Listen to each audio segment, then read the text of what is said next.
guess the significance of crypto and sports betting is that there is a relationship between the bettors who win money, the bettors who lose money. So we call them the sharps and the fish, respectively, and the bookmaker themselves.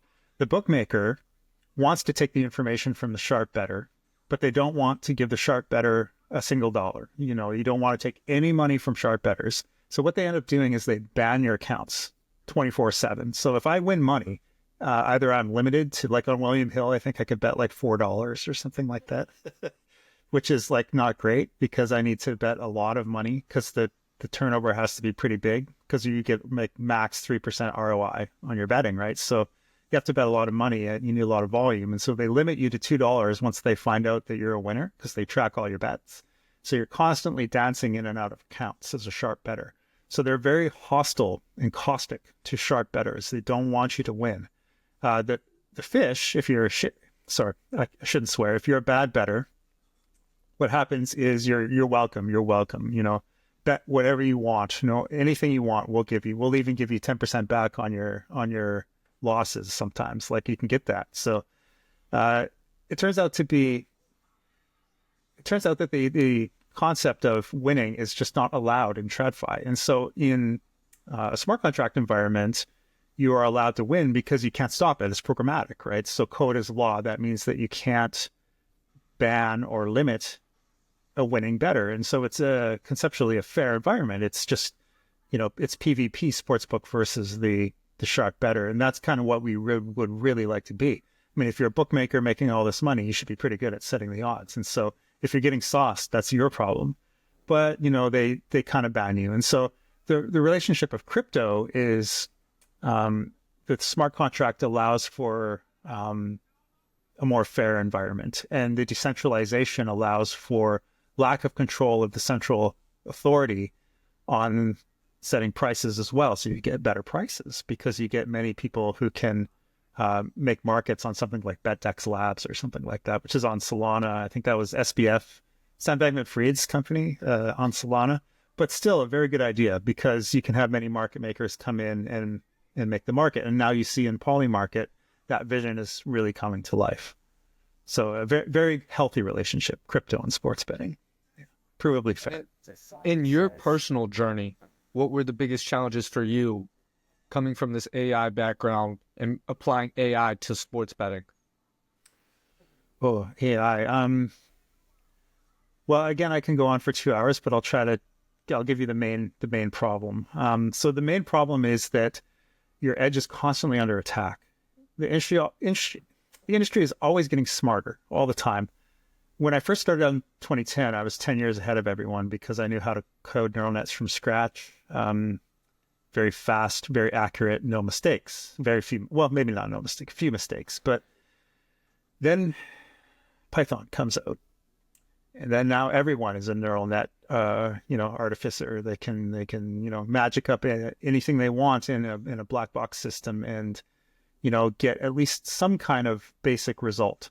And then data comes out, and now, data comes out with the PitchFX system and the baseball system. NBA has an API where they're giving out their shot data. So everyone can now get this data and plug it into a neural net. And then they can take basically a YouTube tutorial and basically get 85% to where a professional can be. No joke. And now you have GPT. So GPT can just code it all for you. So basically, we're always, as sharps are under attack, and our edges are always under attack all the time. And so you have to get better and better and better as time goes on. And so what that leads into is more simulation-based modeling, where you have to model every single pitch or every single shot in an NBA game. And you're trying to push that all together into a realistic simulation that returns realistic results that outsmarts the actual line itself, the closing line of the sports book. Closing line is the final odd of the sports book. And if you think about it, what odds are is really just an ensemble of machine learning algorithms. Some of them really, really bad in the left tail, some of them very good in the right tail.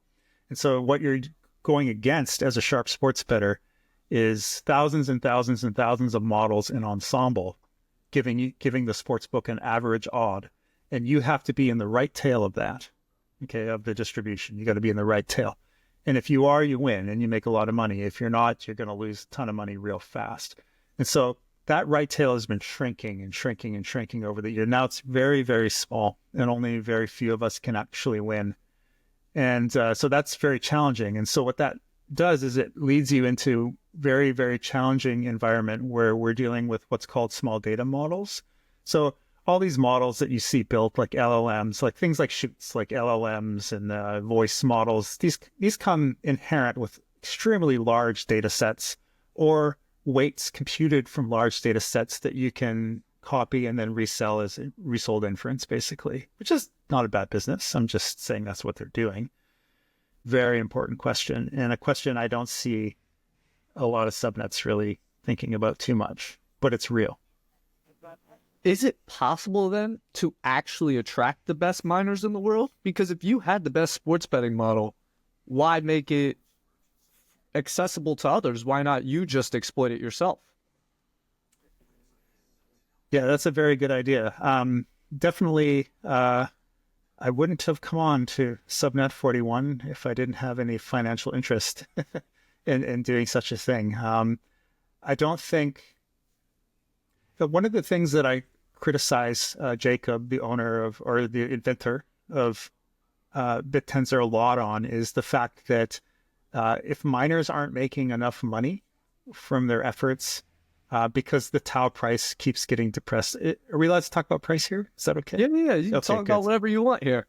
Okay. I like price talk. So if the Tau price does not rise to $2,000 or $3,000, we're not going to have subnet summer. It's not going to happen. And so we need to have a continuously rising price in either the mother asset Tau or the alpha itself. The alpha token itself has to rise and generate a lot of money for these miners because they're coming on. So a good sports bettor is making a free roll of like $50,000 a week. I need to make that much money. When I was mining, I made nowhere close to that, maybe like $600, $700 a day when I was number one. So it ebbs and flows, but that's not enough to stay interested. What you're hoping for is that the subnets can monetize that information, sell it to B2B, take the profits, return it back, buy the alpha token, raise the price of the token, and make my contributions more valuable. It's up to the subnet to package the data, package the information, do a very good job, and get it done so that the miners can earn more and more and more. Because you're right, it's not fair that if I'm the best in the world and I'm I'm not the best in the world, but I'm pretty good. And I don't want to give my data away for free. I definitely don't want to give my data away for decreasing price over time. Okay. And I don't want to do that. It better increase. And so my main criticism of Tau is that the subnets that take the most emissions aren't producing any money. And you have to produce money here. And when you say that, they get so mad. They freak out. They're so mad. Well, no, this is the fundamental nature of Bittensor. This is what a subnet is. You have to go and take that miner data, make money in the real world market, and then have the courage and the integrity to return that money back to the miners so that their token value goes up over time. And of course, when that happens and people see that happening, there's a meritorious effect where in the general crypto market, people see these subnets making money and they're like, whoa, I should buy some Tau and get in on that because I want to get in on that exploit as well. So there's that meritorious growth effect that we need to manifest.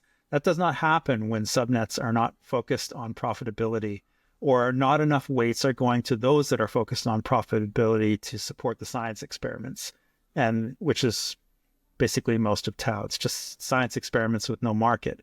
That's good too, because there's utility to the world for solving things like protein folding. Very good to do this in drug manufacturing. But if you have no customers and you're not making money, problem.